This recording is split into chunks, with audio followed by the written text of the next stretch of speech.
Shalom Bapak Ibu, selamat malam. Sungguh kita bersyukur malam hari ini bisa bertemu kembali dalam channel Kebaktian Doa GKY Cita Garden.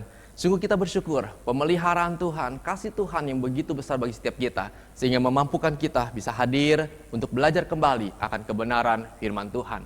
Mari Bapak Ibu, saya mengajak kita berdoa terlebih dahulu untuk minta penyertaan dan pimpinan Tuhan. Bapa yang baik, Bapa yang di sorga, kami datang pada malam hari ini mengucap syukur kepada Engkau. Engkau Tuhan yang telah memimpin kehidupan kami sepanjang hari ini, usaha dan pekerjaan kami. Tuhan, terima kasih. Dan pada saat ini Tuhan, kami sediakan waktu kami, hati kami, untuk datang kepada Engkau, untuk mendengarkan, belajar akan firman-Mu.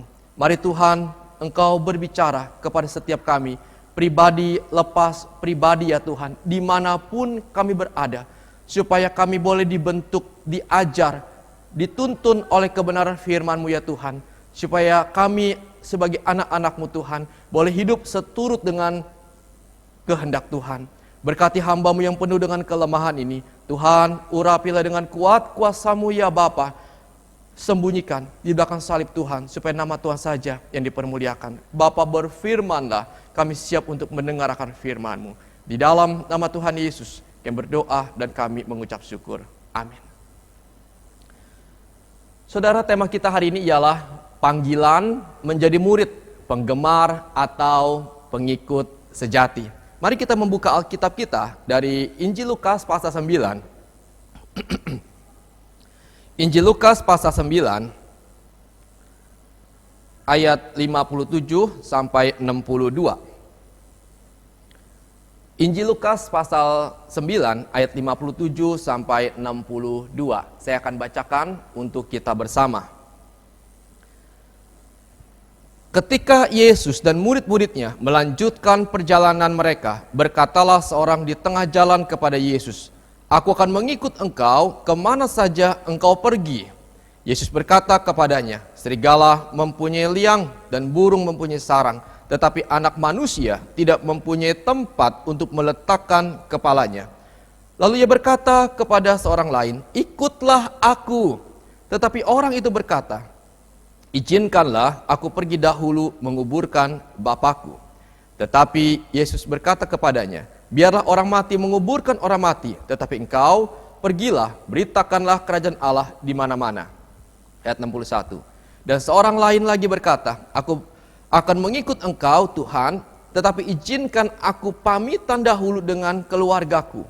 Tetapi Yesus berkata, "Setiap orang yang siap untuk membajak, tetapi menoleh ke belakang, tidak layak untuk kerajaan Allah." Yang berbahagia kita ialah yang membaca, merenungkan, dan melakukan firman Tuhan dalam kehidupan kita sehari lepas sehari. Bapak Ibu, tentu kita mengetahui istilah follower atau pengikut. Ya. Sebutan ini umum Bapak Ibu ketika kita menggunakan Facebook, Instagram, dan aplikasi sosial media lainnya. Ada orang-orang Bapak Ibu yang memiliki follower ratusan, ya. Tapi ada juga yang sampai ratusan ribu, ya. Semakin banyak seseorang memiliki pengikut, makin tenarlah dia, semakin terkenallah dia, dan penghasilannya pun semakin banyak melalui produk-produk yang diiklankannya. Tidak heran Bapak Ibu, untuk memiliki follower yang banyak, pengikut yang banyak, maka menjadikan dirinya sebagai sosok yang terkenal. Nah, ketika kita menjadi follower orang tersebut, pengikut orang tersebut, tentunya karena kita mengidolakan orang tersebut, atau kita menyukai atau kita kenal kepada orang tersebut.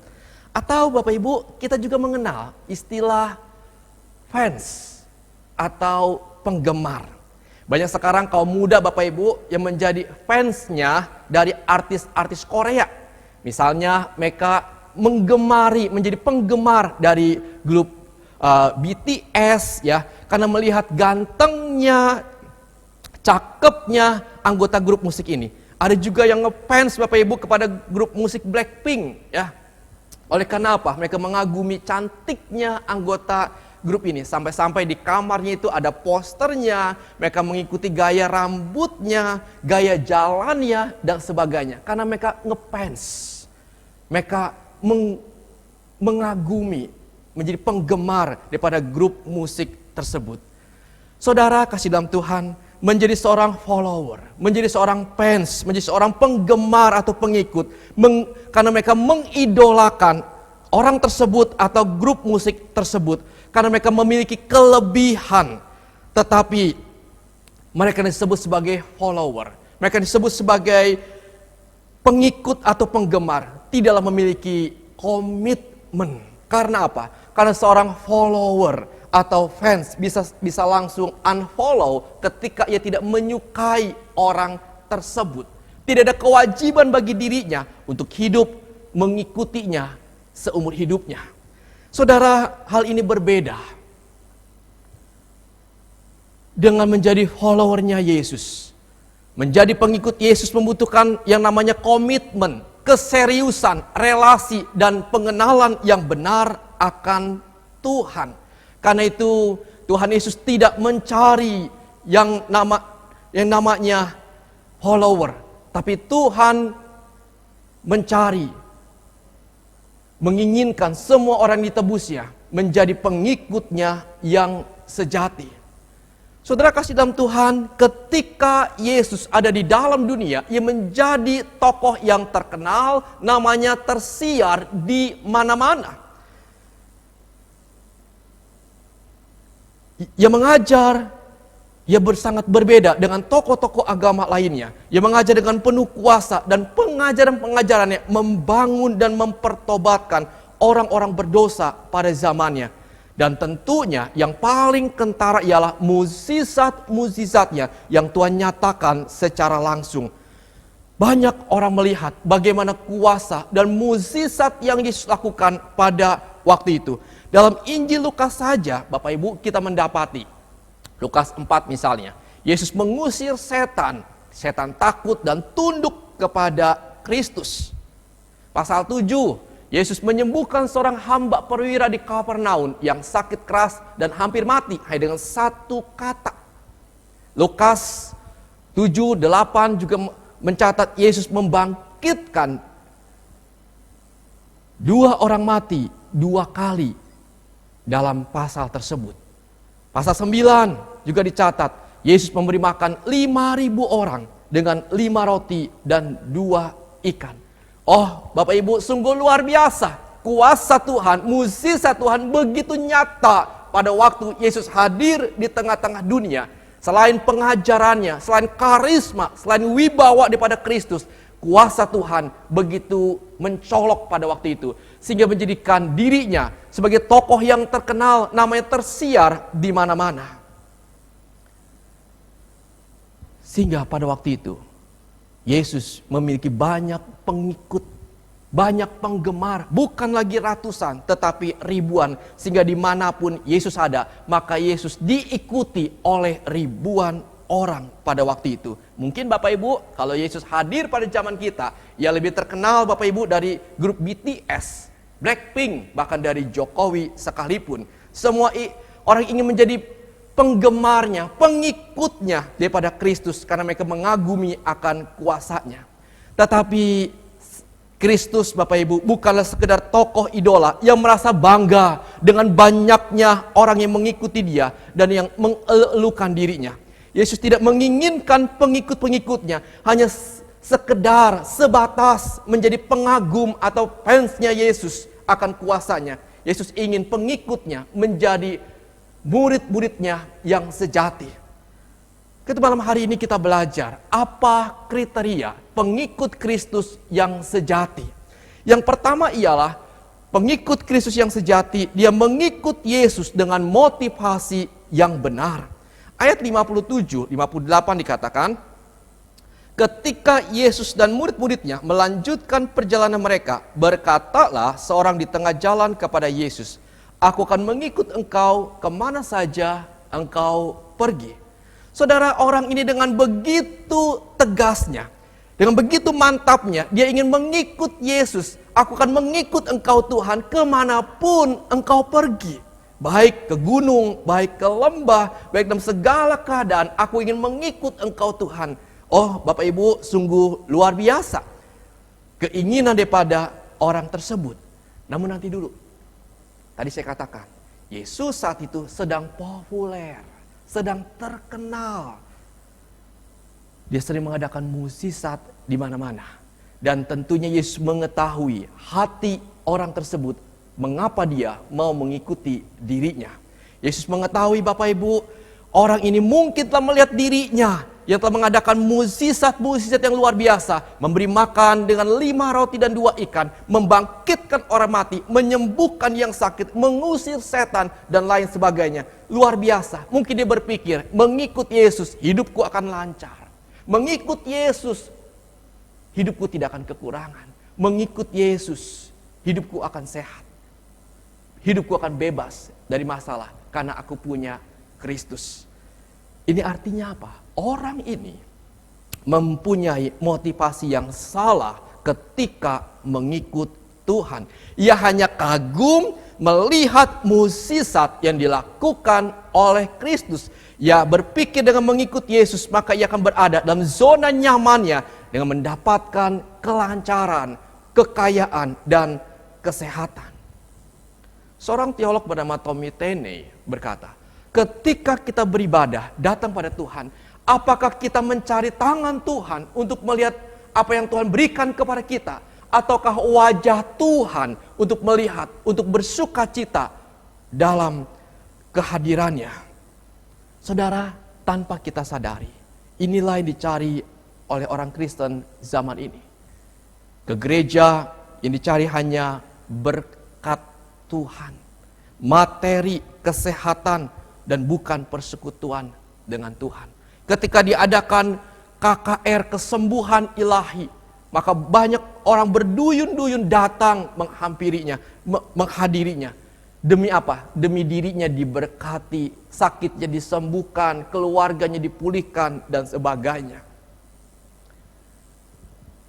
Mereka memiliki motivasi yang salah ketika datang kepada Tuhan, ketika menjadi pengikut Kristus. Ini yang dinamakan sebagai relasi transaksional. Itu suatu relasi yang dibangun atas perhitungan untung rugi. Relasi yang dibangun atas perhitungan untung rugi.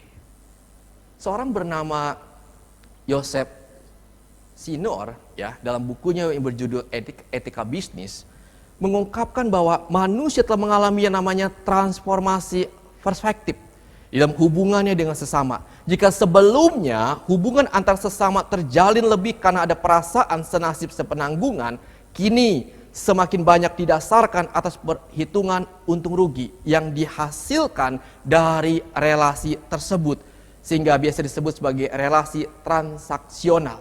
Jika menguntungkan, maka relasi itu akan diteruskan. Jika merugikan, maka akan berakhir. Bapak Ibu kasih dalam Tuhan, tidak sedikit pola relasi demikian hadir, dialami, diterapkan oleh manusia ketika berelasi dengan Tuhan. Jika Allah memberikan kita kesehatan, maka saya akan lebih mendekat kepada Tuhan. Saya akan mencintai Tuhan. Jika saya diberikan kecukupan oleh Tuhan, dipelihara oleh Tuhan, maka saya akan setia mengikut Tuhan. Tapi kalau tidak, saya akan cari ilah yang lain. Mungkin datang ke Gunung Kawi, mungkin pindah agama dan lain sebagainya. Jika keadaan baik, usaha lancar, saya akan mengikut Tuhan seumur hidup saya. Tapi di tengah jalan, kalau situasi berubah, saya akan memikir 2 kali. Pola relasi ini terjadi di zaman Tuhan Yesus. Setelah Tuhan Yesus melakukan banyak mukjizat dan memberi makan 5.000 orang laki-laki dengan 5 roti dan 2 ikan, mereka mengikut Yesus dan menjadikan Yesus sebagai raja. Tetapi ketika Yesus hendak disalib, di manakah mereka? Mereka berkata, salibkan dia, salibkan dia. Saudara, relasi antara manusia dengan Allah tidak bisa kita samakan dengan relasi dalam dunia bisnis. Namun ironisnya ialah kita kadang memandang relasi dengan Allah secara transaksional, itu memanfaatkan Allah untuk mendapatkan keuntungan dan kesenangan pribadi kita. Allah tidak menghendaki hal yang seperti itu. Tapi Allah menginginkan kita menjadikan Kristus sebagai pusat penyembahan hidup kita. Karena itu seorang teolog bernama John Piper berkata bahwa Allah menyatakan kasih-Nya kepada manusia terutama bukanlah soal bagaimana Ia mengutamakan kita, tapi soal bagaimana Ia memberi kemampuan kepada kita untuk selamanya menikmati Dia sebagai yang terutama. Artinya kasih Allah kepada kita mempertahankan Allah sebagai pusat hidup kita. Kasih Allah bagi kita meninggikan nilainya, kepuasan kita untuk menikmati Allah di dalamnya. Karena jika kasih Allah menjadikan kita sebagai pusatnya dan berfokus pada nilai kita, maka kasih itu akan menjauhkan dari apa yang paling berharga, yaitu dirinya sendiri. Artinya Allah menginginkan ada relasi yang benar, yang terfokus kepada Allah. Karena itulah Tuhan Yesus berkata, serigala mempunyai liang, burung mempunyai sarang, tapi anak manusia tidak mempunyai tempat untuk meletakkan kepalanya. Artinya apa? Artinya bahwa ketika Yesus ada di dalam dunia, Dia yang adalah pencipta segala sesuatunya, namun ketika Dia hadir ke dalam dunia, Dia tidak menikmati kenyamanan tersebut. Yesus dengan jelas mengatakan 3 kali Yesus memberitahukan bahwa dirinya akan ditangkap, didera, mengalami banyak penderitaan, bahkan dibunuh seperti penjahat. Yesus mengalami banyak kesulitan ketika Dia hadir di dalam dunia. Yesus yang adalah Allah yang harus dijunjung tinggi, harus menikmati apa yang Dia ciptakan.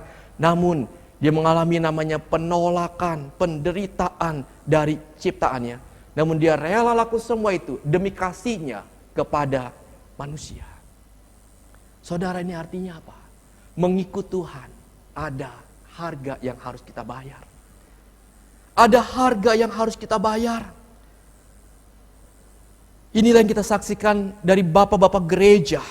Bagaimana mereka menderita. Ada yang dibunuh, ada yang dibakar, ada yang diparang, ada yang disiksa demi nama Kristus, demi iman mereka kepada Kristus. Namun mereka tetap setia kepada Tuhan. Karena mereka tahu tujuan mereka mengikut Tuhan ialah mendapatkan Kristus, mendapatkan Tuhan di dalam kehidupan mereka, bisa menikmati Tuhan dan bisa hidup bersama-sama dengan Tuhan di sorga yang mulia. Mereka tidak kecewa sedikit pun. Saudara, Tuhan Yesus memang sumber kehidupan kita. Tuhan Yesus memang sumber berkat kita, sumber kesehatan bagi kita. Dan kita pun harus meminta kepada Tuhan. Tetapi bukan itu yang terutama. Motivasi yang benar dalam mengikut Tuhan ialah kita mengenal Tuhan dengan benar. Dan kita menikmati Tuhan di dalam kehidupan kita. Dan kita memuliakan Kristus di dalamnya. Mengikut Tuhan ialah menjadi seorang murid yang sejati. Rela berkorban, bayar harga bagi Kristus. Sebab Kristus sudah membayar harga buat kita. Saudara, mari kita belajar malam ini. Tuhan mengingatkan kita menjadi seorang pengikut sejati. Yang pertama ialah memiliki motivasi yang benar. Yang kedua, saudara, kriteria pengikut Kristus yang sejati ialah menjadikan Yesus prioritas yang utama di dalam kehidupan kita. Ayat 59 dikatakan, lalu ia berkata kepada seorang lain, ikutlah aku.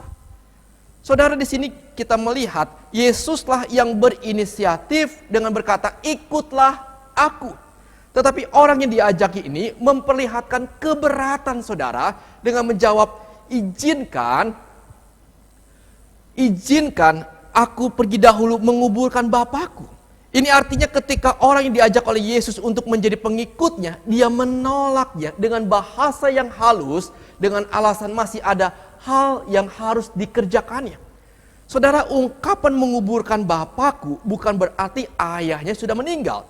Tapi kemungkinan besar maksud orang ini ialah biar aku tinggal di rumah sampai ayahku meninggal. Saudara, ajakan Yesus kepada orang ini ditolak atau ditunda karena bagi orang itu, saudara, ada sesuatu hal yang lebih penting bagi dirinya.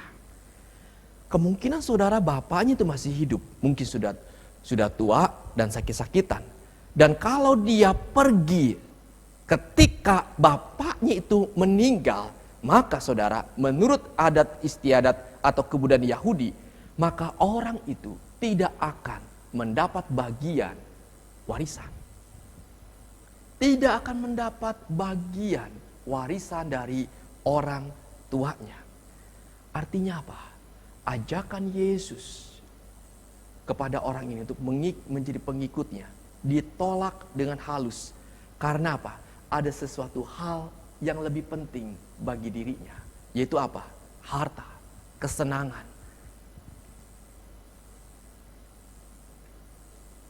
Harta, kesenangan lebih penting daripada Yesus.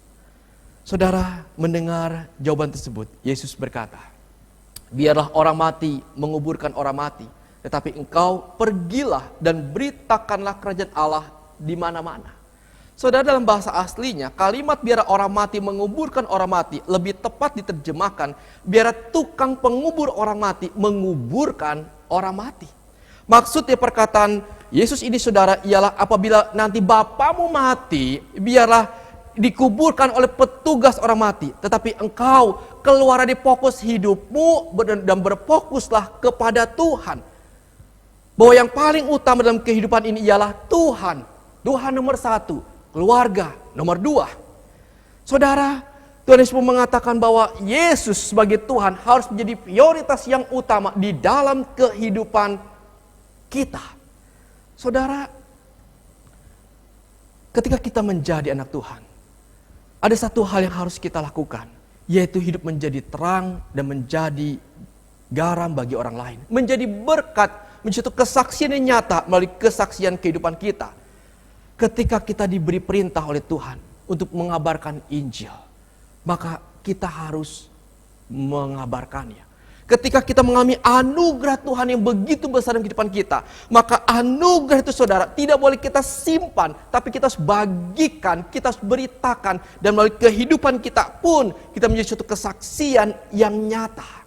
Tapi sayang, saudara, banyak orang Kristen terlalu nyaman dengan kondisinya, dengan usahanya, dengan kesibukannya, dengan keluarganya, sehingga hanya berfokus pada diri sendiri, kepada karirnya, kepada kesibukannya, sehingga lupa panggilannya sebagai seorang pengikut yang sejati, punya tugas untuk menjadi saksi Tuhan, punya tugas untuk memberitakan Injil Tuhan, punya tugas untuk memuliakan nama Tuhan. Saudara kasih dalam Tuhan, kita harus hidup memprioritaskan Kristus sebagai yang utama. Bukan berarti keluarga tidak penting. Keluarga itu penting, itu pun adalah tugas daripada Tuhan. Tapi yang lebih penting ialah Tuhan itu sendiri. Bagaimana hidup kita menjadi suatu kesaksian, hidup kita mau berperan aktif, memberitakan Injil, bahkan memuliakan Tuhan di dalamnya. Di dalam pikiran kita, di dalam hati kita, siapa yang menjadi prioritas utama kita? Tuhankah? Atau pekerjaan? Tuhankah? Ataukah uang? Tuhankah? Ataukah keluarga? Saudara, Yesus tidak ingin dinomor duakan. Tapi Yesus ingin menjadi nomor satu, menjadi prioritas di dalam kehidupan kita. Yang ketiga, saudara, kriteria pengikut Kristus yang sejati ialah menjadikan Yesus fokus utama di dalam kehidupan kita. Ayat 61 dikatakan, dan seorang lain lagi berkata, aku akan mengikut engkau Tuhan, tapi izinkan aku pamitan dahulu dengan keluargaku. Saudara, Ada istilah bohkai, saudara, dalam dunia fotografi. Kata bohkai Bapak Ibu berasal dari bahasa Jepang, yaitu bokeh yang artinya blur, ya. Nah, pertama kali dipopulerkan oleh Mick Johnston pada tahun 1997, ya. Sesuai dengan bahasa aslinya, bohkai ini adalah kualitas estetika fotografi yang dihasilkan dari bagian tidak fokus atau blur. Tujuannya apa? Untuk mengaburkan gambar pada area yang lain dan fokus pada hal yang utama. Efek bokeh ini sederhana ialah tidak menampilkan bagian yang tidak perlu, tapi menonjolkan bagian yang utama. Lihat gambar ini. Kita dapat melihat dengan jelas toples yang berisi lampu hias yang menjulur keluar. Dan lampu hias ini dan toples ini menjadi fokus utamanya. Sementara backgroundnya yaitu pantai dan matahari diblurkan. Inilah yang disebut dengan istilah bokeh. Saudara, menjadi anak Tuhan, kita pun harus memandang hidup dengan efek bokeh ini. Apa maksudnya? Banyak hal di dunia ini yang menjadi fokus kita, sehingga pandangan kita kepada Tuhan, fokus kita kepada Tuhan menjadi kabur. Kesibukan kita, pekerjaan kita, hobi kita, kemalasan kita, kekayaan kita, itu menjadi penghalang bagi kita, yang menghalangi kita untuk berfokus kepada Tuhan. Saudara, inilah yang Yesus nyatakan pada waktu itu. Yesus menegur orang tersebut, kamu memiliki banyak alasan untuk mengikutnya dengan kesungguhan hati. Orang ketiga ini, saudara, berdalih ketika ia mengikutinya. Dikatakan, aku akan mengikut engkau, Tuhan, tetapi izinkan aku pamitan dahulu dengan keluargaku. Saudara, dalam mengikut Yesus, ia punya syarat. Baginya mengikut Yesus itu penting, tapi bukan hal yang terpenting dalam hidupnya. Bukan menjadi fokus yang utama. Kepada orang ini, Kristus mengatakan, setiap orang yang siap untuk membajak, tapi menoleh ke belakang, ia tidak layak untuk kerajaan Allah. Membajak, saudara, sambil menoleh ke belakang, maka akan membuat pekerjaannya tidak beres. Seorang yang membajak, dia menoleh ke samping, menoleh ke belakang, maka hasil pekerjaannya tidak akan lurus. Kata menoleh ke belakang berarti hidup yang dikuasai masa lalu. Menoleh ke belakang berarti hidup yang dikuasai masa lalu. Yesus tahu, saudara, bahwa hati orang ini belum sepenuhnya terfokus kepada Kristus. Yesus tahu orang ini, saudara, masih dikuasai oleh kedagingannya dan kesenangan masa lalunya. Dan Tuhan katakan, orang yang seperti ini, ia tidak layak menjadi pengikutku. Ia tidak layak untuk masuk ke dalam kerajaan Allah. Saudara, dengan jelas Yesus mengatakan bahwa menjadi seorang pengikut sejati, maka menjadikan Yesus sebagai pusat hidup kita yang terutama, menjadikan Yesus sebagai tujuan hidup kita. Karena setiap orang yang menjadi pengikut yang sejati, Yesus meninggalkan masa lalunya dan memandang ke depan, bahwa tujuan hidupnya ialah saat ini untuk Kristus dan untuk memuliakan Kristus yang telah menyelamatkan hidup kita. Ini dinyatakan oleh Rasul Paulus. Apa yang dahulu merupakan keuntungan bagiku, sekarang ku anggap rugi karena Kristus. Malahan segala sesuatu ku anggap rugi karena pengenalan akan Kristus Yesus Tuhanku lebih mulia daripada semuanya itu. Oleh karena dialah aku telah melepaskan semuanya itu dan menganggapnya sampah supaya aku memperoleh Kristus. Saudara, Paulus orang yang pintar, orang yang memiliki jabatan yang baik. Tetapi ketika ia bertemu dengan Kristus, apa yang menjadi kebanggaannya, dia lepaskan, dia anggap seperti sampah. Dan dia memperoleh Kristus lebih utama, lebih penting dari apapun juga. Kristus jauh lebih berharga dari apapun juga di dalam kehidupannya. Dan dia memfokuskan hidupnya untuk Kristus dan bagi kemuliaannya. Karena itu Rasul Paulus, saudara, rela melayani Tuhan dengan kesungguhan hatinya. Walaupun dia banyak mengalami yang namanya penderitaan, kesulitan di dalam kehidupan dan pelayanannya. Saudara, kalau kita membaca surat 2 Korintus 11 ayat 23 sampai 24, 28, di sana kita mendapati betapa banyaknya penderitaan yang dialami oleh Rasul Paulus. Di antaranya, saudara, dikatakan di sana, aku lebih banyak berjeri lelah, aku lebih sering di dalam penjara, didera di luar batas, kerap kali dalam bahaya maut. 5 kali aku disesah orang Yahudi, setiap kali 40 kurang 1 pukulan. 3 kali aku didera, 1 kali aku dilempari dengan batu, 3 kali mengalami karam kapal, sehari semalam aku terkatung-katung di tengah laut. Di dalam perjalananku aku sering diancam bahaya banjir, bahaya penyamun. Aku banyak berjeri lelah dan bekerja berat. Kerap kali aku tidak tidur, aku lapar dan dahaga. Kerap kali aku berpuasa, kedinginan dan tanpa pakaian. Banyak penderitaan, kesulitan, tantangan yang dihadapi oleh Rasul Paulus. Namun, walaupun dia mengalami semua itu, Paulus tetap setia kepada Tuhan. Dia tidak tawar hati. Dia tidak kecewa menjadi pengikut Kristus. Dia tetap setia dan sampai di akhir hidupnya, dia berkata, bagiku hidup adalah Kristus dan mati adalah keuntungan. Saudara, inilah ciri seorang pengikut yang sejati, yang memiliki motivasi yang benar di dalam mengikut Tuhan. Bukan relasi transaksional, untung rugi. Ia tetap setia dalam segala keadaan yang dialami, sebab ia telah mengenal dengan benar kepada siapa ia percaya.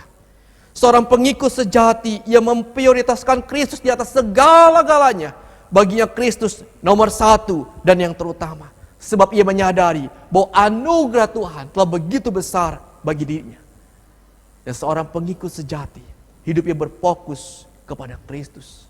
Karena Kristus sudah mengasihi dirinya, maka dia memiliki hati mengasihi Tuhan, melayani dan memuliakan nama Tuhan. Saudara, mari kita belajar malam hari ini. Panggilan bagi setiap saudara menjadi seorang pengikut yang sejati. Bukan hanya tahu siapa Yesus, bukan hanya kagum akan kuasa dan mukjizatnya, apalagi hanya menjadi penggemarnya. Tetapi Tuhan mau kita menjadi pengikutnya yang sejati, yang mau terus bertumbuh di dalam mengikut Tuhan, yang terus mau belajar mengenal Tuhan dan hidup mengasihi Tuhan, setia dan bangga menjadi pengikutnya. Saudara, ingat firman Tuhan ini. Minimal 3 hal ciri seorang pengikut Kristus yang sejati. Mengikut Yesus dengan motivasi yang benar, menjadikan Yesus sebagai prioritas yang utama, dan menjadikan Yesus sebagai fokus utama di dalam kehidupan kita. Maka pertanyaan buat kita malam hari ini ialah, sudahkah 3 kriteria ini ada di dalam kehidupan kita? Sudahkah kita menjadi pengikut Kristus yang sejati?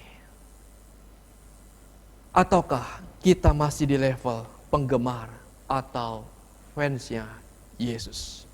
Biarlah malam hari ini saudara dan saya bisa merefleksikannya secara pribadi di rumah masing-masing. Di dalam kehidupan kita mengiring Tuhan, apakah motivasi kita sudah betul? Apakah kita sudah memprioritaskan Kristus? Dan apakah kita sudah menjadikan Kristus sebagai fokus utama di dalam kehidupan kita? Mari kita berdoa. Bapa yang di sorga, kami datang padamu Tuhan, mengucap syukur. Betapa dalam kasih-Mu Tuhan, betapa besar pengorbanan-Mu buat kami ya Tuhan. Dan Engkau memanggil kami bukan menjadi penggemar, tetapi menjadi pengikut-pengikut-Mu yang sejati. yang memiliki motivasi yang benar, yang memiliki prioritas utama dalam kehidupan kami yaitu Engkau, dan fokus hidup kami jelas yaitu memuliakan nama-Mu. Tuhan, ampuni kami bila selama ini kami, Tuhan, belum melakukan hal-hal tersebut. Tolong kami ya Tuhan.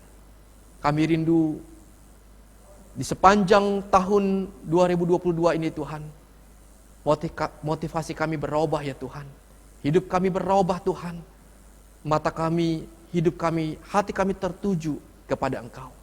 Tuhan, tolong kami. Meteraikan firman-Mu Tuhan di dalam kehidupan kami. Dan mampukan kami untuk melakukannya. Di dalam nama Tuhan Yesus, kami berdoa dan kami mengucap syukur.